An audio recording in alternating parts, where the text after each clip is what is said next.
Hey everybody, welcome to Dad's Den of Pop Culture and Mighty Thor Monday. With Thor issue number 364 still only 75 cents in February of 1986. This is just about the time I was starting to buy some of these things. I kind of came in right at the tail end of Walt Simonson's run. Possibly the most unusual Thor story ever published, and you can kind of see what's going on. And if you tuned in last week, you'd know as well. Thor croaks. This is brought to us by Walter Simonson, art and story, John Workman Jr. lettering, Paul Beckton colors, Ralph Macchio editing, Jim Shooter, editor-in-chief. We begin with Frigga announcing to all these assembled that she is sending riders out under the banner of Asgard to announce the Great Althing, or Althing. Again, I'm not sure how you pronounce that.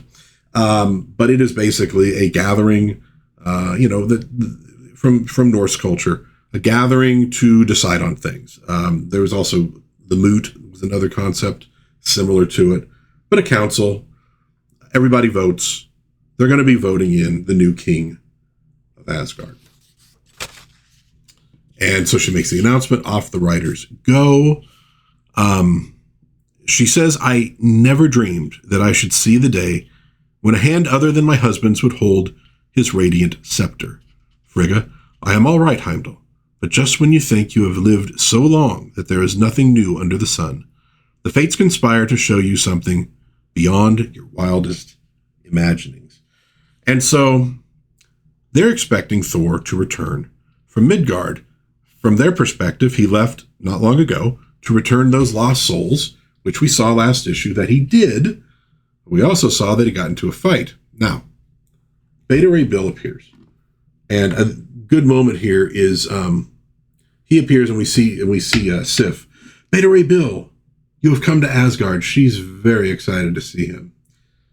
And we know why. But where's Thor? Well, he goes, well, Thor was headed this way. I thought he'd get here before me, which doesn't completely line up with what we saw at the very end last issue, but kind of lines up. But at any rate, where's Thor? We don't know. Maybe something's going on. Well, what's going on with Thor is he has just become a frog. Now, he still has his mentality, and he's a very large frog, and he was wearing his belt of strength. So he is unnaturally strong for a frog, but he is still a frog. He immediately hops on over to Avengers Mansion. He figures if anybody's going to be able to help me, it's going to be them. And he manages to jump through the window, it looks like a screen, and he dumps some sugar, and he writes in it, "Help, I'm Thor." And the noise brings in Franklin Richards, who's staying there still, and Jarvis. And Jarvis is like, what the heck? You get out of here. And Franklin's saying he wrote in the sugar, he sees the words that were written. I don't know if he could read at that age yet or not, but Jarvis ends up sweeping the sugar away as he kind of bats Thor out of the house. You ain't coming back. So Thor's like, oh, geez. He goes, well, maybe I need to await the arrival of other Avengers because Jarvis ain't letting me back in there. And as he does, a rat is sneaking up behind him. And as the rat attacks, he springs away, does a little bit of Frogger here in the road, manages to get away, but the rat is chasing him. And then he says, wait a minute. Is this the effect of this spell? Why am I running? I am Thor, a warrior born. And so he fights the rat. And he frankly kicks the rat's butt. Rat runs away. All right. Meanwhile, well, he does also mention, he goes, because he realizes Loki's got to be behind this. It's got to be Loki. He says, and when I am finished, Loki, you shall feel like a brother to that rat. So then we get this little moment of this drunk walking through this alley, and he just one more little snort, and then we get snort, runs right into one of Thor's goats, and you get the classic drunk going, oh, that's it for me. I'm going on the wagon as he runs away. Kind of just establishes, though, that while this is all happening, Thor's chariot is still in that alley with those goats. So Thor, as a frog, hopping around, I believe in Central Park is where we're all at, and he meets another frog named Puddle Gulp. And he's like, dude, you really took those rats or that rat out, but you better get out of there because Southside, which is the name of one of like the rat king, I guess, he's going to come back with others. So they start heading to where the other frogs are going to have this council because they're in a war with the rats. And it's a war they probably can't win. He does mention, though, that he says a while back, some tunnels got opened up underground during a fireworks show, and a few frogs followed the smell of water into the dark. They never came back. All right, so something's going on in Central Park, and they do mention dragons. Are there dragons under Central Park? Okay, back to Asgard. Hildy and her friends discovered Surtur's sword, but what they notice is, as they walk away, it's gone.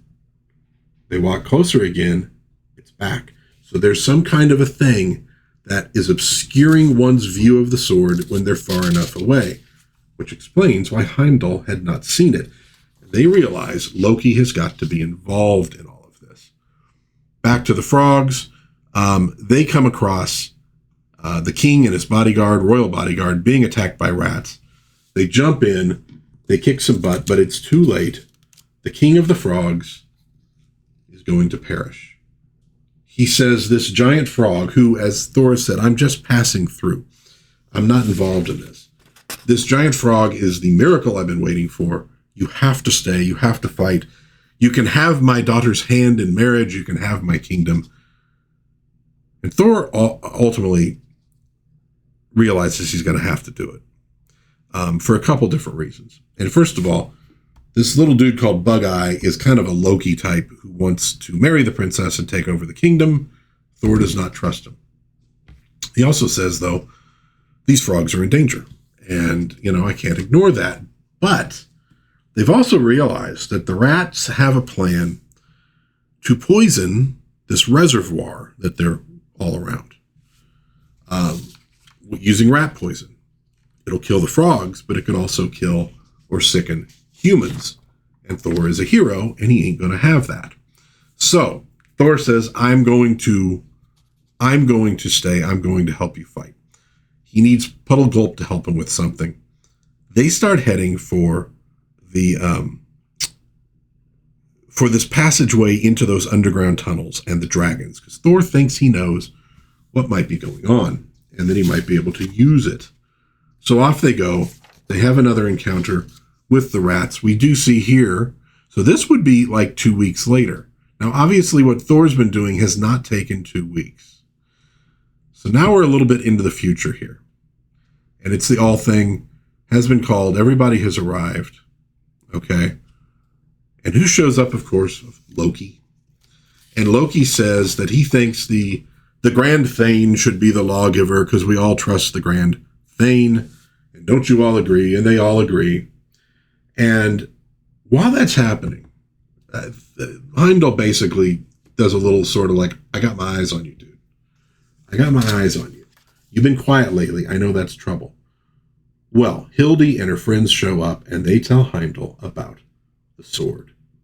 And he realizes, like, why wouldn't I see that? And then he says, well, here's where you need to look. And he says, oh, there's sort of something, there's a vague sort of mirage kind of effect there. Okay, Heimdall is now wise to at least part of what Loki's up to. The Grand Thane calls for the sons of Odin. Loki arrives. Thor does not appear. Where do you suppose? Could he be? Surely he would never. Unbelievable that he should miss this. For the third and final time, let Thor step forward, or forever step aside. Hop forward is more like it, old man. But 'tis a long jump from Midgard to Asgard, and with a cloak of disruption drawn about his chariot and hammer, no Asgardian will find a trace of Thor until far too late, eh? I beg thee all things forgiveness. Forgive my tardiness, I'm sorry.